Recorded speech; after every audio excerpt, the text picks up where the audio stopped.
C'est dans le nord du Pérou que le fleuve Amazone prend sa source. Une région encore mal connue et difficile d'accès, entrecoupée de profonds ravins.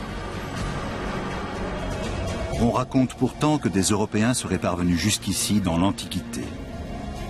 Cuelap, la plus grande forteresse d'Amérique du Sud, est un vestige de la civilisation mythique des Chachapoyas, les guerriers des nuages. Bien des questions restent sans réponse à leur sujet. D'où tenaient-ils leur connaissance? Leurs ancêtres sont-ils venus du vieux continent bien avant Christophe Colomb?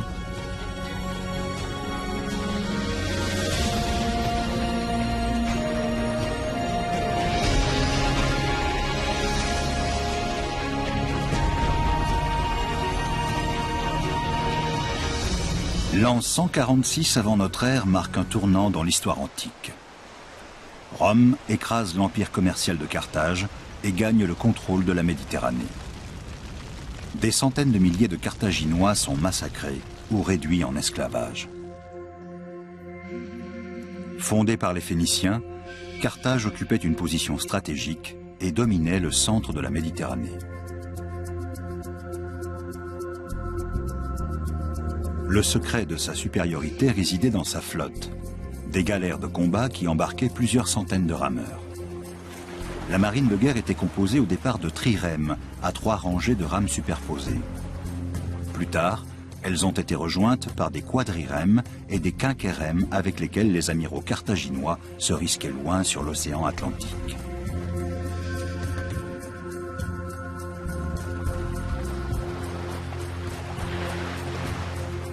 Ils ont sans doute longé la côte ouest de l'Afrique jusqu'à l'actuel Cameroun et contrôlaient par ailleurs le commerce de l'or à partir du Maroc. À Tartessos, ils se fournissaient en cuivre. Et la Corogne, terre celte, était un pôle d'échange sur la voie maritime vers le nord et la Cornouaille, où l'on chargeait les navires d'étain. Les meilleurs guerriers de Carthage venaient des îles Baléares. Hans Gifhorn étudie depuis longtemps l'histoire de ces îles espagnoles. L'héritage culturel laissé par les Carthaginois le fascine. Il s'intéresse notamment aux légendes anciennes, qui recèlent souvent des informations oubliées.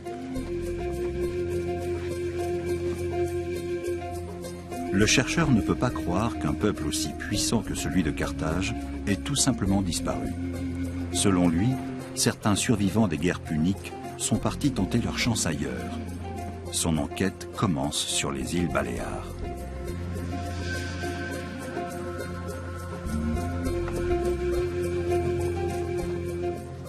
Les Phéniciens et les Carthaginois ont installé des comptoirs de commerce à Majorque, comme partout dans la Méditerranée, et même au-delà. L'armée de Carthage, véritable mosaïque de peuples, comptait notamment plusieurs milliers de mercenaires ibériques. Les frondeurs des Baléares formaient une unité d'élite redoutable. On imagine mal ces guerriers fiers et indomptables finissant leur jour en esclavage.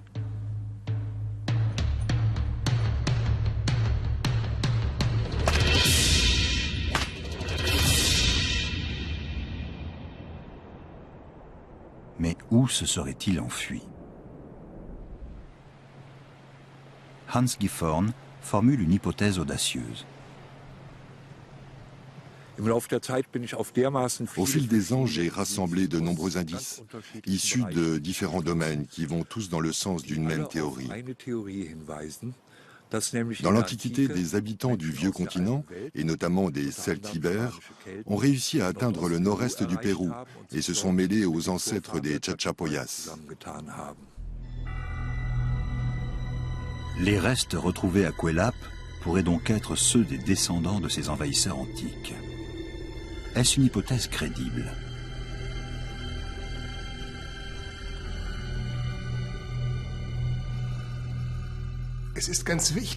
Pour un scientifique, il est capital d'être guidé par une vision, par des idées.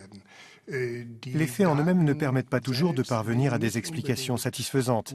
Il faut les aborder avec une certaine vision des choses. Et il est important de formuler des hypothèses. À son apogée, Carthage est le plus grand port du monde. Tout le commerce international y transite et c'est une source de richesse inépuisable. Le savoir-faire des marins phéniciens est un élément essentiel dans la théorie de Hans Gifhorn. Le port de commerce, un bassin rectangulaire situé en avant de la cité, accueille tous les navires. Le passage de ce grand portail est en revanche réservé aux bâtiments de guerre. Derrière, de vastes hangars à navires de 6 mètres sur 30 peuvent héberger 350 navires de combat avec 100 000 hommes à bord.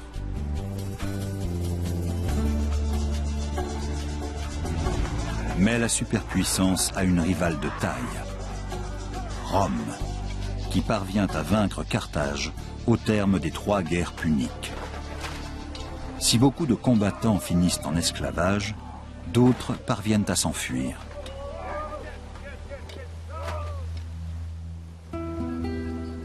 Leurs traces nous conduisent dans le nord de l'Espagne. Voilà 2 millénaires que la tour d'Hercule éclaire l'entrée du port de la Corogne. Construite par les Romains à l'image du phare d'Alexandrie, elle est restée intacte, ou presque, à travers les siècles. L'éclairage ne fonctionne plus à l'huile et le système de miroir a été modernisé.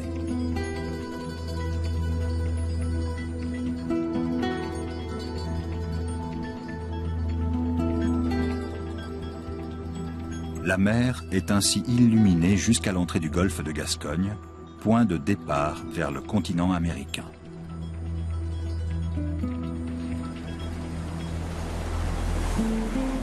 Les navigateurs guettent la lueur qui doit les guider entre les hauts fonds et les brisants.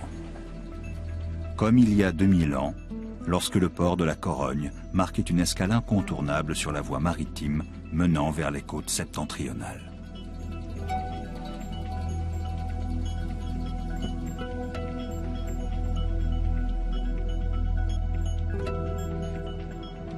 Les marins de Carthage et de toute la Méditerranée croisent ici des celtibères qui naviguent depuis plusieurs millénaires jusque dans le nord de l'Europe.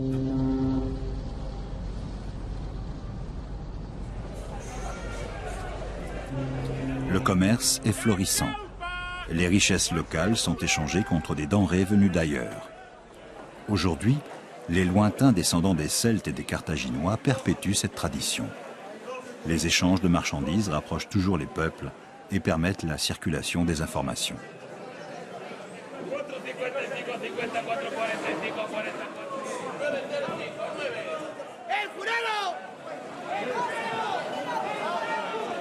Des rumeurs courent au sujet de marchandises ou de techniques encore inconnues.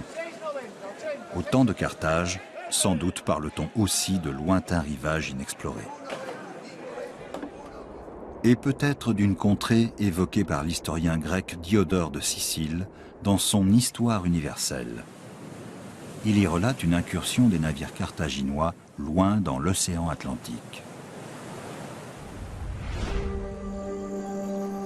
À l'écart de toute terre habitée, ils auraient découvert une île paradisiaque peuplée d'animaux sauvages, arrosée par des fleuves navigables et couverte de hautes montagnes. Mais son emplacement reste secret.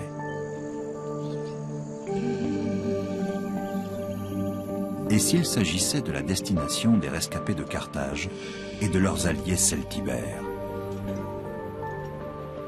Je pense que sans les talents de navigateurs des Carthaginois, les celtibères et les frondeurs de Majorque n'auraient pas réussi à traverser l'Atlantique. Les amiraux carthaginois ont porté à la perfection l'héritage nautique de leurs ancêtres phéniciens. Au nord de l'équateur, ils bifurquent vers le sud-ouest en suivant les courants et les vents jusqu'au Brésil.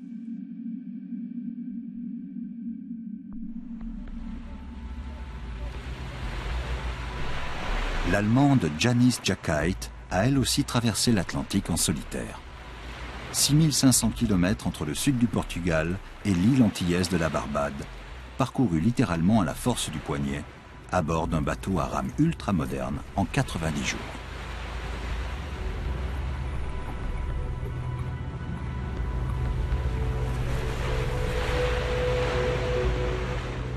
Ça n'a pas été de tout repos et je me suis retrouvée dans des situations critiques. J'ai connu des vagues de 8 ou 9 mètres.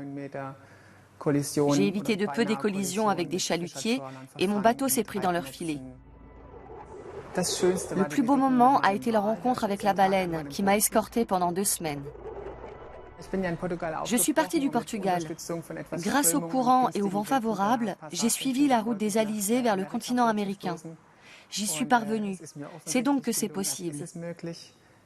L'élément décisif, à mon sens, c'est qu'une fois à bord du bateau, on ne peut plus faire demi-tour et ramer contre le courant ou les vents. On y arrive donc forcément. De grandes embarcations remplies de guerriers ont tout à fait pu parcourir le même chemin dans l'Antiquité. Une fois en mer, ils sont forcément arrivés de l'autre côté.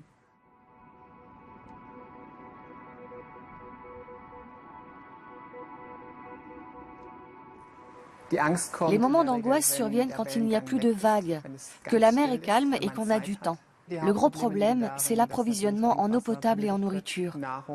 Mais une traversée de ce type demande aussi de gros efforts physiques, car on est exposé au soleil et à la chaleur, sans compter qu'on est perpétuellement trempé et que l'eau salée est très agressive. Les vaisseaux de Christophe Colomb ont mis 36 jours pour effectuer la traversée des îles Canaries aux Bahamas. Une distance 2 fois plus longue que la route la plus courte entre l'Afrique de l'Ouest et l'Amérique du Sud. Les navigateurs de l'Antiquité ont peut-être emprunté cette voie maritime. L'île d'Itamaracá, au large du Brésil, aurait été un lieu idéal pour le débarquement des Carthaginois. Pour y installer leur camp de base, ces derniers privilégiaient les îles proches des côtes, faciles à défendre. Construit au XVIIe siècle par les Hollandais, le fort Orange a remplacé une très ancienne implantation indienne, comme en témoignent ces fragments de poterie. Le sable est aussi parsemé d'intrigants morceaux d'argile blanc. Voici des tuyaux de pipe de facture hollandaise. Nous avons trouvé plus de 5000 pipes hollandaises. Il fumait beaucoup ici, au fort Orange. À ce jour, aucune trace d'occupants carthaginois n'a cependant été découverte sur ce site. Et des Indiens, il ne subsiste presque rien non plus.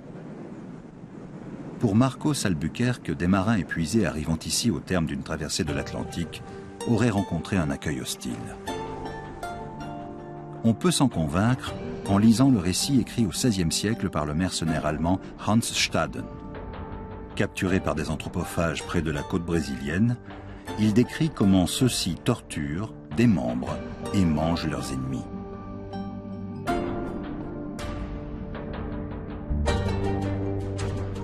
Hans Staden évoque aussi d'autres coutumes de ces geôliers qui pratiquent activement le troc. Or, le commerce d'échange était précisément la force des Carthaginois. Il a peut-être été la clé de leur survie.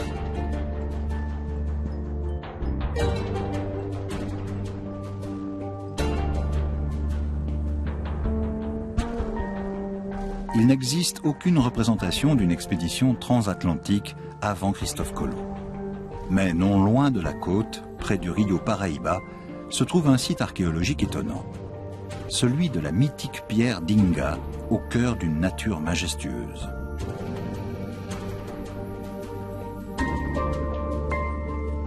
Les monolithes sont gravés de formes et de glyphes que les scientifiques n'ont pas réussi à déchiffrer à ce jour.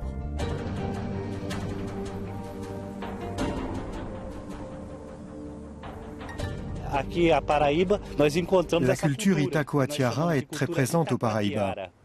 Elle a laissé des inscriptions gravées sur la pierre, comme nous pouvons le constater ici, sur la pierre d'Inga. Mais il s'agit ici de peuples disparus qui n'ont laissé aucune information sur leur philosophie et leur savoir-faire. Quel est le message ici? Comment ont été faites ces inscriptions? Et quel peuple est à l'origine de la pierre d'Inga? Tout ceci est un mystère. Bien sûr, ça n'a pas dû être fait par n'importe qui. Cela peut provenir d'une culture vieille de 2000 ans.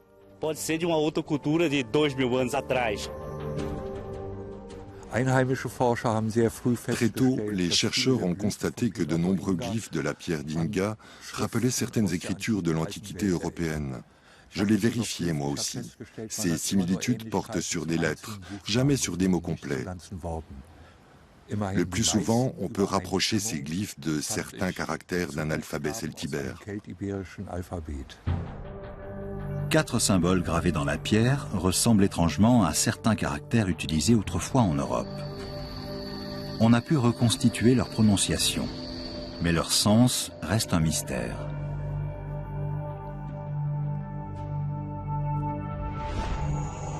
L'arrière-pays sec du Rio Paraíba n'a rien de paradisiaque, et le fleuve lui-même est à peine navigable.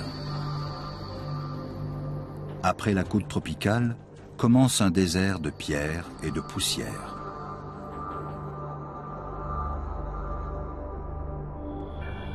Des marins étrangers auraient vite vu qu'il ne servait à rien de continuer par là et seraient restés sur la côte atlantique.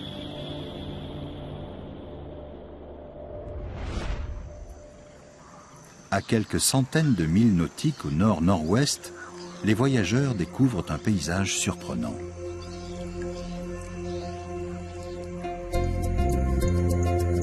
Un fleuve aux dimensions insoupçonnées, dans une jungle épaisse. L'Amazone. Pour les Carthaginois, la forêt tropicale n'est sans doute pas une nouveauté, car ils ont pu voir ce type de végétation en Afrique. Mais quel effet produit-elle sur leurs alliés celtibères? Leur paraît-elle fascinante ou menaçante?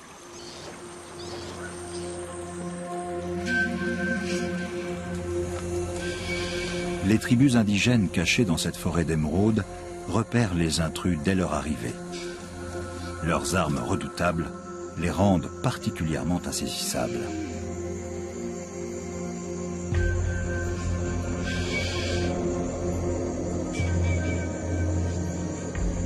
Les conquistadors espagnols et portugais la prendront à leurs dépens quand ils tenteront de s'approprier la région au XVIe siècle. Le milieu est hostile à tout point de vue et l'on risque sa vie à chaque instant.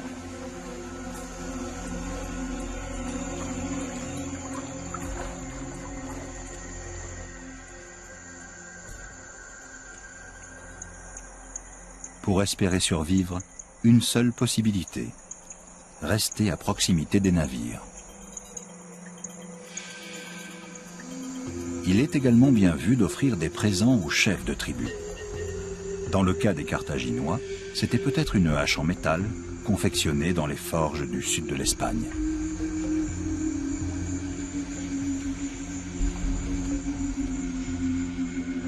En 1616, les Portugais fondent leur premier poste avancé sur l'Amazone, non loin de son embouchure, Belém. Commence alors l'exploitation systématique des richesses tropicales. Les colons agissent par la volonté de leur Dieu et avec sa bénédiction, comme ils l'expliquent aux peuples locaux jugés sauvages et impies. Aujourd'hui, à l'Institut Emilio Goldi de Belém, l'étude des peuples amazoniens permet d'affirmer qu'ils n'étaient ni sauvages ni impies. Il y a plusieurs millénaires, une civilisation très évoluée peuplait les rives du fleuve. Elle aurait même inventé l'ancêtre du tanga, article de lingerie emblématique du Brésil, sous forme de poterie.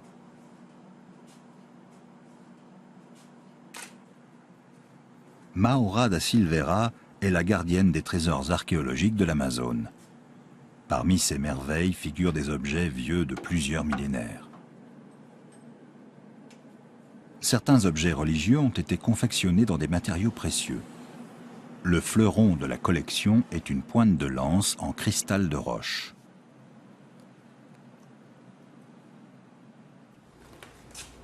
Des idoles en argile polychrome témoignent des croyances complexes des Marajoara.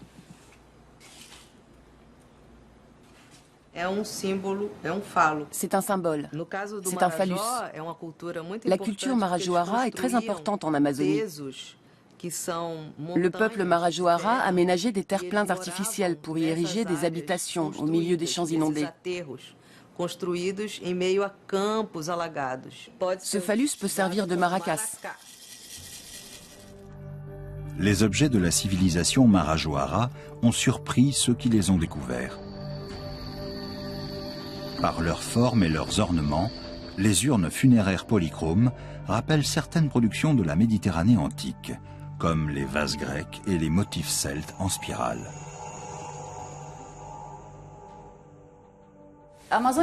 L'Amazonie est habitée depuis 11 000 ans par des populations de taille plus ou moins importante. Depuis 2000 ans, on constate un accroissement constant du nombre d'habitants. Or, on a l'impression qu'il s'est produit à un moment donné une explosion démographique soudaine. En 1541, une expédition espagnole remonte l'Amazone en quête du mythique Eldorado. Un chroniqueur rapporte que les rives du cours d'eau sont densément peuplées et décrit de riches terres cultivées. Mais les Espagnols sont accueillis par une pluie de flèches.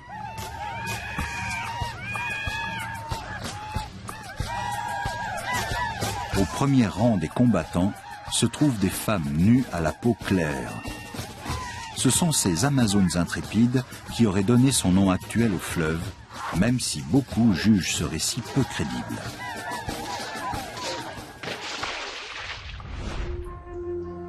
Pourtant, des fouilles archéologiques récentes ont mis au jour dans le bassin de l'Amazone des sites d'habitation de plusieurs milliers de personnes.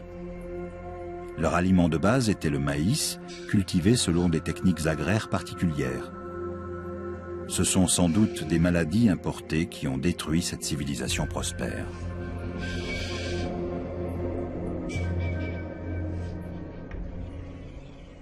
On redécouvre aujourd'hui tout son savoir-faire. Et selon les chercheurs, une véritable révolution culturelle a eu lieu au bord de l'Amazone il y a 2000 ans.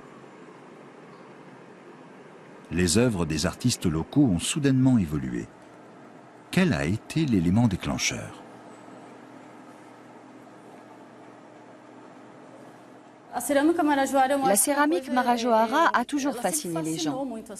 La société Marajoara se développe beaucoup plus tôt dans le Marajo que partout ailleurs, comme dans l'Alto Amazonas par exemple. D'ailleurs, l'analyse de la céramique polychrome et des urnes funéraires démontre bien cette théorie. Le Marajo a connu un essor culturel sans précédent, qui a eu une influence sur d'autres régions. Autrefois, on doutait de l'origine de cette influence.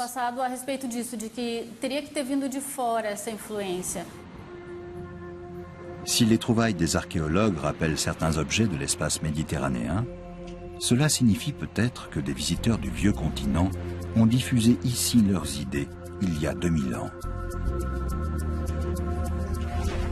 Heinz Budweg en est convaincu. Cet archéologue amateur a découvert un indice supplémentaire, une hache antique. Pour lui, cela prouve que des explorateurs étrangers sont arrivés au Brésil bien avant Christophe Colomb.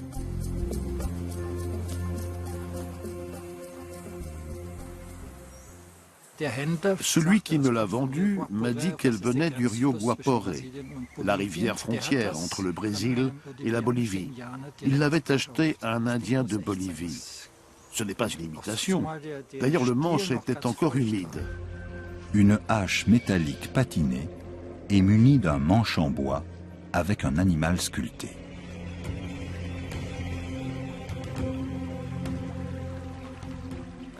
C'est une tête de taureau ou peut-être d'antilope. En tout cas, un animal qui n'existe pas en Amérique du Sud. Heinz Budweg cherche à percer le secret de cet objet. À l'Institut de géosciences de l'Université de Sao Paulo, la hache est examinée au moyen des technologies scientifiques les plus pointues. Et le résultat est surprenant.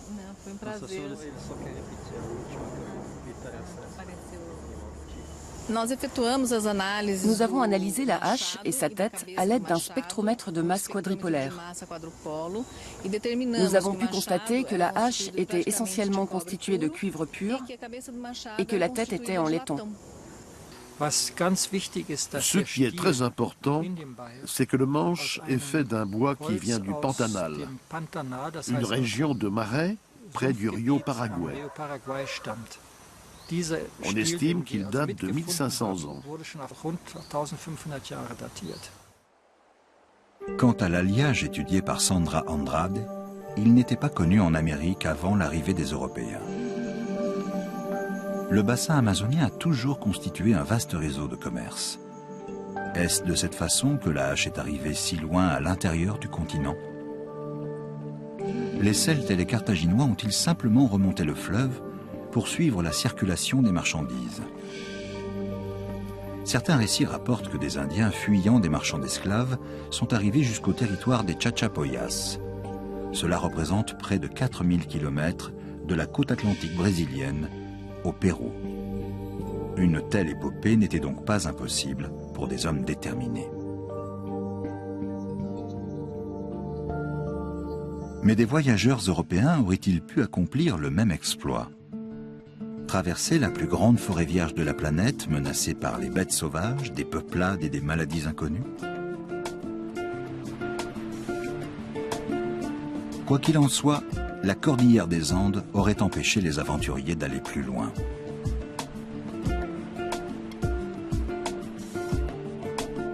La trace des Carthaginois et des Celtes pourrait donc conduire à Cuelap. Érigée par les Chachapoyas, la plus grande forteresse du continent sud-américain occupait plus de place encore que la pyramide de Khéops en Égypte, comme le montre sa reconstitution. Les Chachapoyas étaient des bâtisseurs de premier ordre, mais on ignore d'où venait leur savoir-faire pour réaliser de telles constructions à 3000 mètres d'altitude.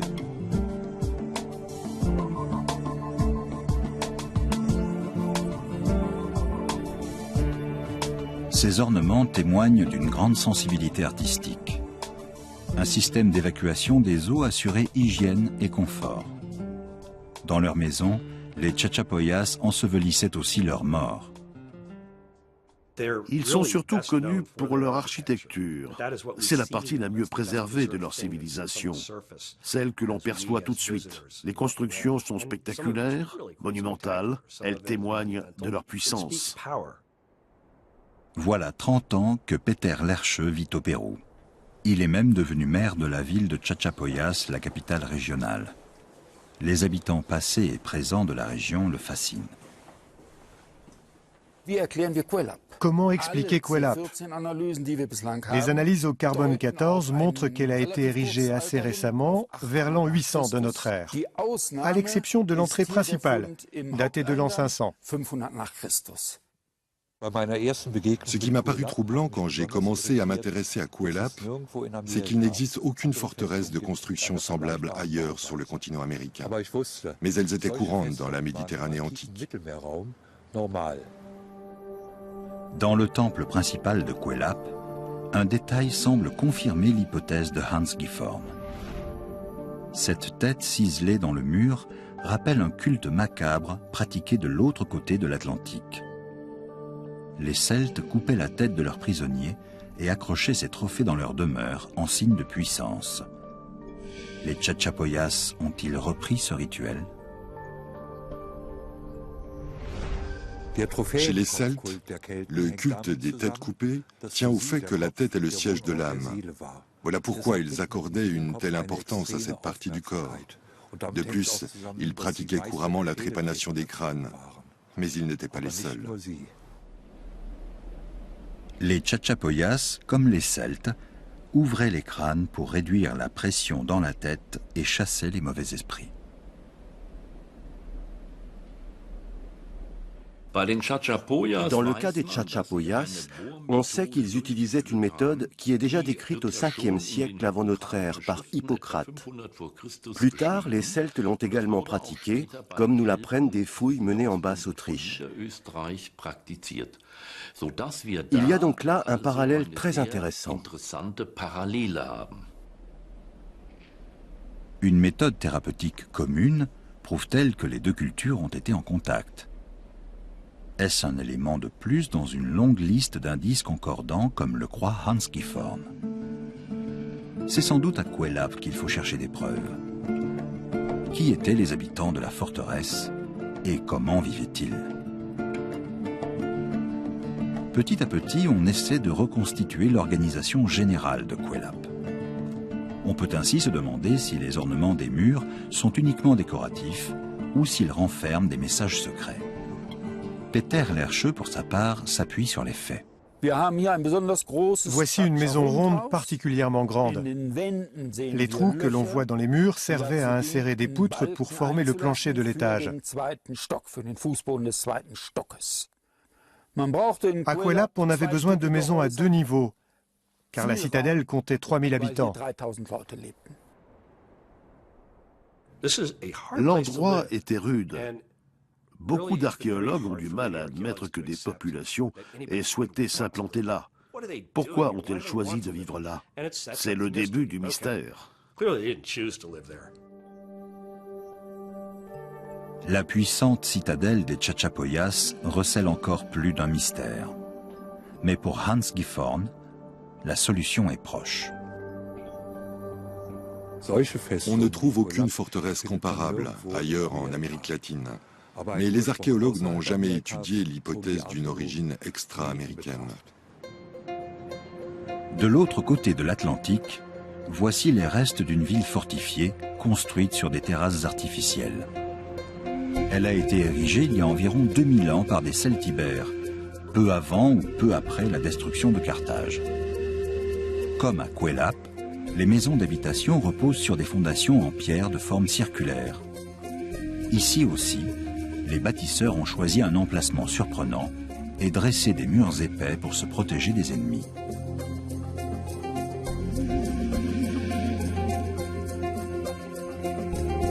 Il existe des ressemblances frappantes entre la citadelle celte sur la côte espagnole et la forteresse perchée dans les Andes.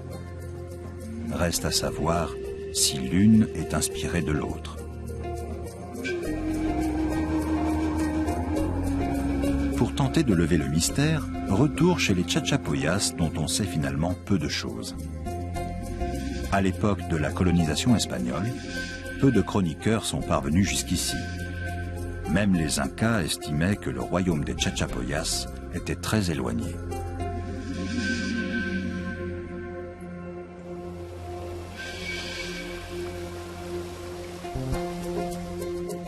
Les sites occupés autrefois par les guerriers des nuages sont aujourd'hui des villes fantômes. Cachés dans ces falaises abruptes, des sarcophages renfermant des momies témoignent de leur étrange culte des ancêtres. Perchés en altitude, les archéologues étudient une sépulture. Les défunts enterrés là étaient des guerriers chasseurs de têtes, une rareté dans les hauts plateaux andins.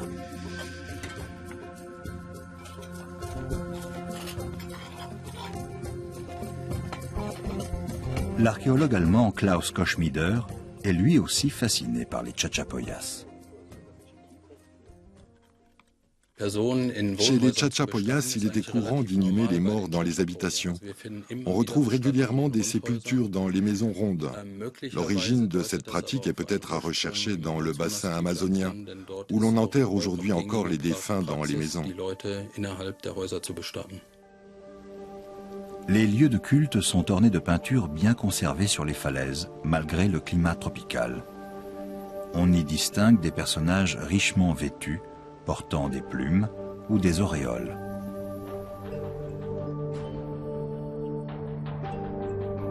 Ailleurs, on a retrouvé un être avec un couvre-chef somptueux.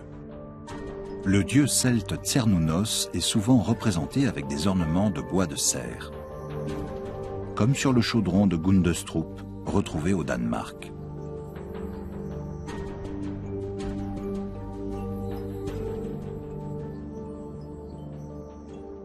Là, nous avons une embarcation avec un passager et une image similaire de l'autre côté.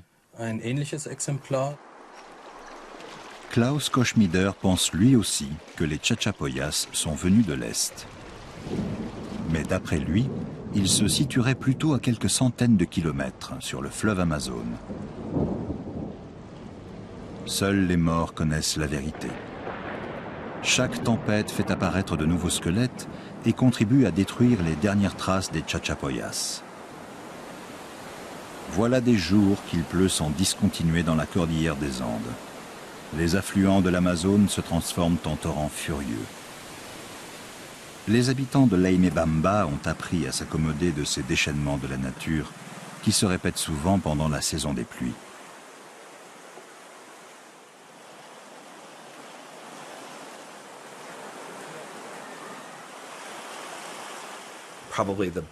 La météo difficile était sans doute la plus grande source d'inquiétude des habitants. Là-bas, il y a des averses de grêle épouvantables et des pluies torrentielles. Je n'ai jamais rien vu de tel. On a l'impression que le ciel va s'effondrer et que le sol est en train de se liquéfier. Les pluies provoquent des glissements de terrain qui modifient la physionomie des vallées. Dans cet environnement très instable, il est logique que les Chachapoyas aient choisi de vivre au sommet des montagnes.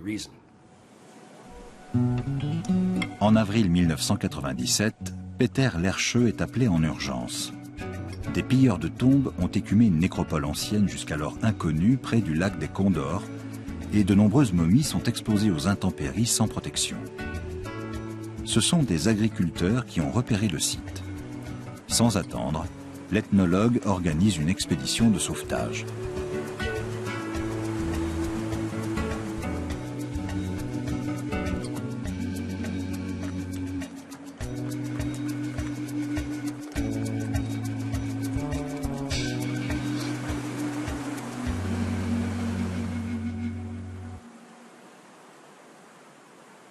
Les Vandales ont complètement saccagé le site. Plusieurs sarcophages sont détruits et les tombes dévastées. Des momies Chachapoyas en triste état jonchent le sol.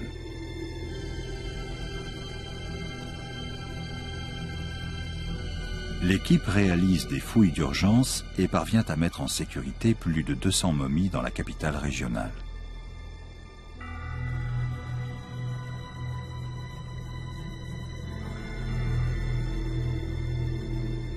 Désormais, elles sont conservées à Laimebamba.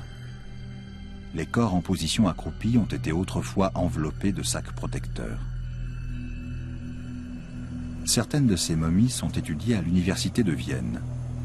Vieilles de 500 ans, elles sont antérieures à l'arrivée des conquistadors. Pourtant, les cadavres portent les traces de maladies dont on attribue généralement la diffusion aux Européens.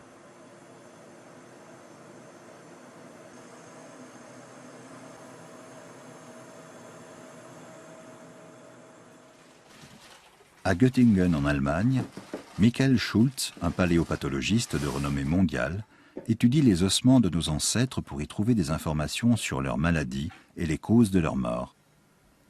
Il est intrigué par la forte prévalence de la tuberculose chez les Chachapoyas.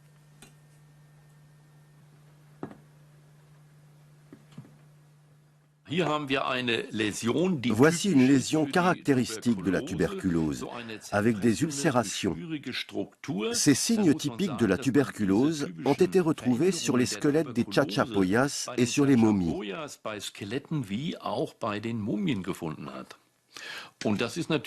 C'est très intéressant car ça montre que cette maladie était relativement répandue chez eux à l'époque précolombienne.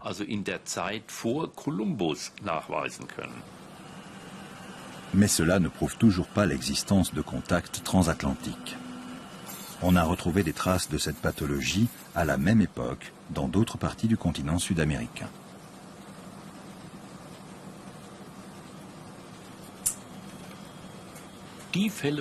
Les cas de tuberculose mis en évidence à ce jour chez les Chachapoyas correspondent aux formes de la maladie que l'on connaît de l'Antiquité. S'il s'agissait de descendants de voyageurs venus d'Europe, tout concorderait. Il est donc permis de supposer que la maladie a peut-être atteint le Nouveau Monde relativement tôt.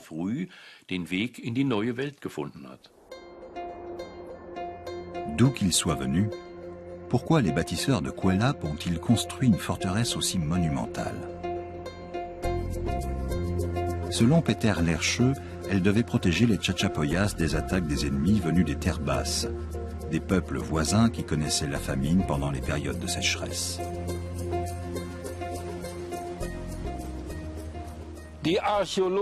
Ici, les archéologues ont retrouvé plus de 50 squelettes au crâne défoncé. S'agissait-il d'attaquants ou de défenseurs de Cuelap? Les blessures ont pu être causées par des haches ou des frondes, mais quoi qu'il en soit, la mort a été violente.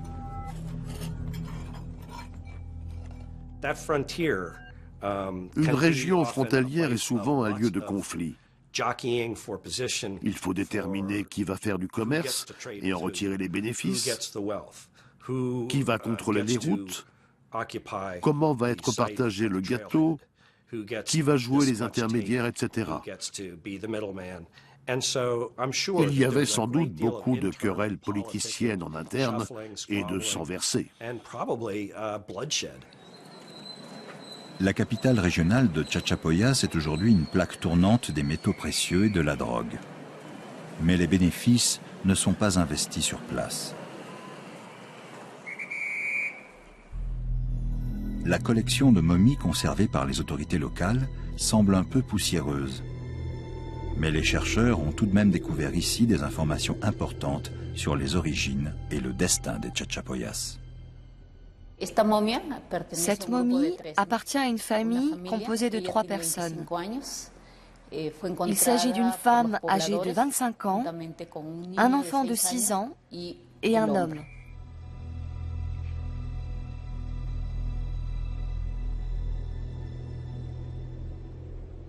Les orifices qu'on aperçoit sur la tête, 3 sur la partie postérieure et 1 sur la partie frontale, semblent provenir de blessures de guerre. Régulièrement, les archéologues retrouvent des dépouilles témoignant de morts violentes.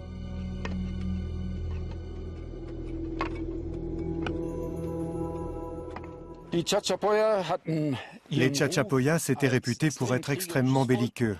Ils utilisaient principalement des frondes pour se défendre contre leurs ennemis ou pour les attaquer.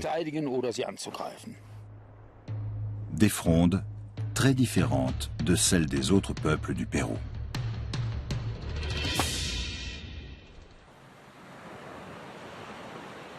Une fois de plus, retour sur le vieux continent à Majorque.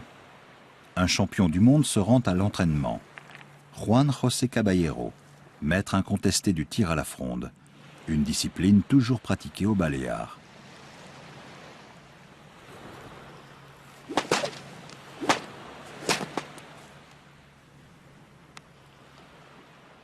Hans Gifhorn lui a rapporté la copie d'une fronde des Chachapoyas retrouvée au Pérou, à plus de 10 000 km de là.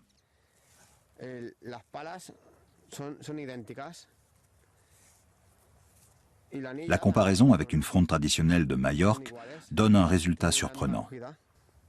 Elles sont pratiquement identiques, jusqu'à la façon de nouer la boucle qui accueille le projectile.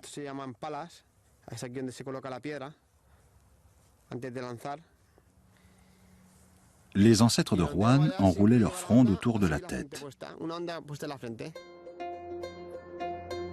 Les Chachapoyas les portaient également sur le front en ornement. Ces coutumes ont cependant été oubliées depuis longtemps. À Huancas, d'autres traditions ancestrales ont perduré.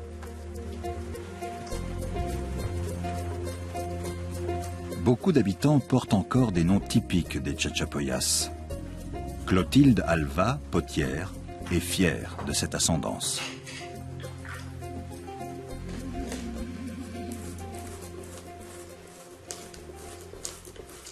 C'est un héritage des Chachapoyas qui ont fait alliance avec les Espagnols. Ils nous ont laissé cet héritage. On sait que les Chachapoyas étaient des commerçants très dynamiques. Ils faisaient en général office d'intermédiaires, une situation très recherchée car très lucrative. Ils avaient accès à tout.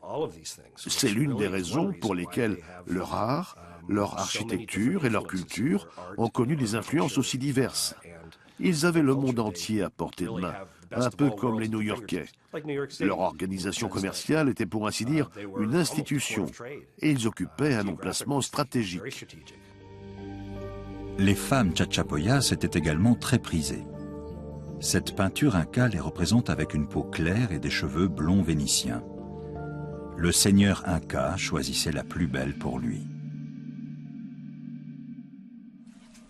Blonde, Cecilia Flores l'est aussi. Elle vit en bordure du village de Huancas avec sa famille. Physiquement, elle ne ressemble pas à ses voisins à la peau plus mate et aux cheveux noirs. Cecilia mène une existence traditionnelle, comme tout le monde ici.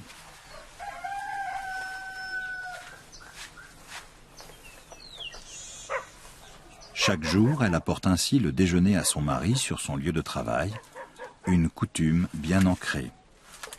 Mais elle n'explique pas son physique particulier. Nous sommes 4 frères et sœurs. Nous sommes 3 à avoir les cheveux clairs. J'ai également 2 cousins qui vivent à Chachapoyas qui ont les cheveux blonds aussi. Je connais une petite fille qui est la seule de sa fratrie à avoir les cheveux blonds.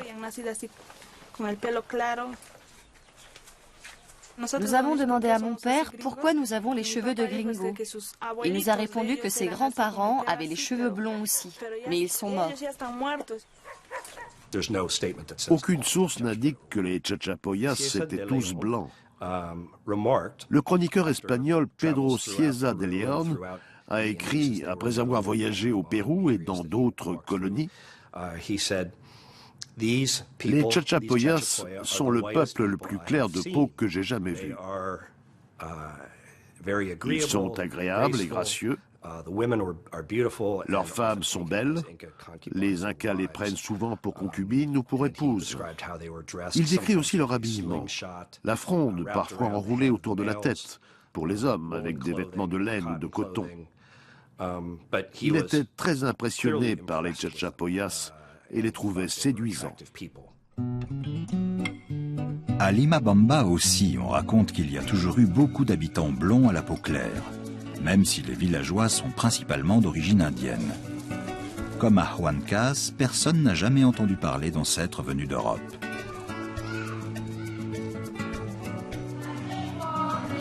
Une visite à l'école permet de constater la présence d'enfants blonds à la peau claire.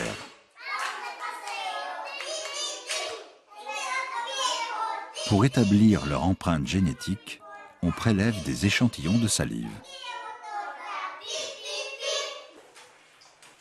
La jeune Valentina y participe elle aussi, même s'il est plus intéressant d'étudier les sujets mâles sans lien de parenté pour obtenir des résultats probants. La petite fille est issue d'une famille de la région dans laquelle personne n'a connaissance d'ancêtres qui ne seraient pas indiens.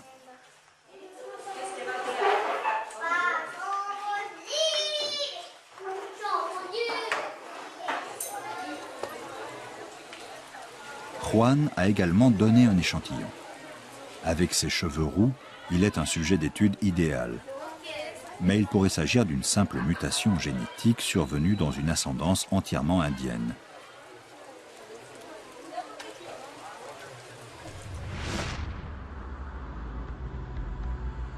À l'Institut de biologie moléculaire de l'Université de Rotterdam, aux Pays-Bas, une équipe de chercheurs attend les échantillons péruviens pour les analyser.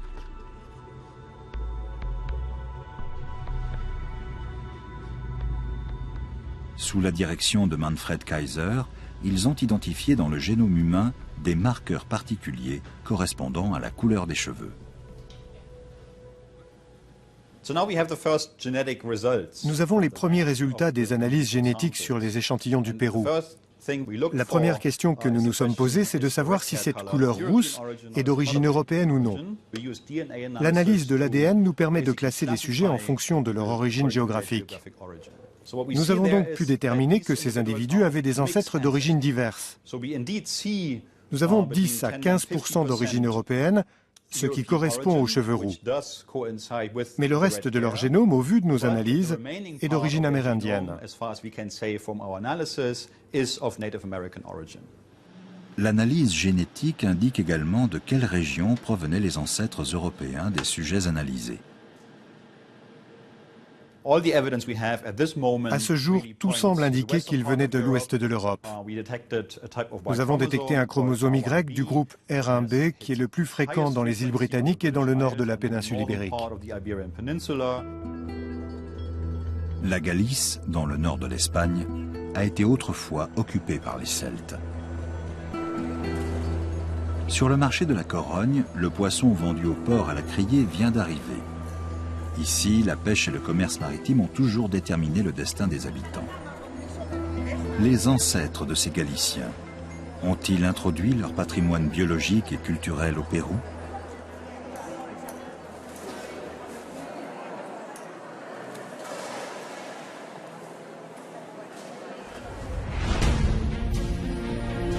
Il y a 2000 ans, des guerriers celtes auraient été en mesure de traverser l'Atlantique. Peut-être avec les survivants de Carthage, en fuite devant les légions romaines.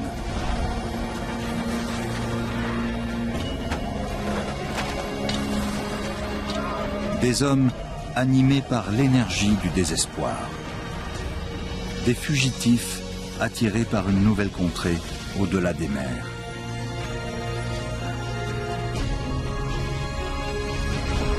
Ont-ils laissé des traces là-bas? Des habitations rondes et des forteresses, comme en Galice? Une hache ornée d'un animal inconnu en Amérique du Sud? Des urnes funéraires ornées des motifs en spirale celte, semblables à certaines productions méditerranéennes? Ou des méthodes thérapeutiques sophistiquées? Les avis sont très partagés. Je ne constate pas de rupture, de tournant culturel, ni d'invasion de style ou d'éléments étrangers. Pour moi, rien n'indique que tout a changé du jour au lendemain. Hans Gifhorn est pourtant convaincu de sa théorie et compte sur les avancées de la science. On a encore très peu étudié la culture des Chachapoyas. On peut s'attendre à de nombreuses surprises. Seuls quelques indices vont pour l'instant dans ce sens. Les preuves définitives restent encore à trouver.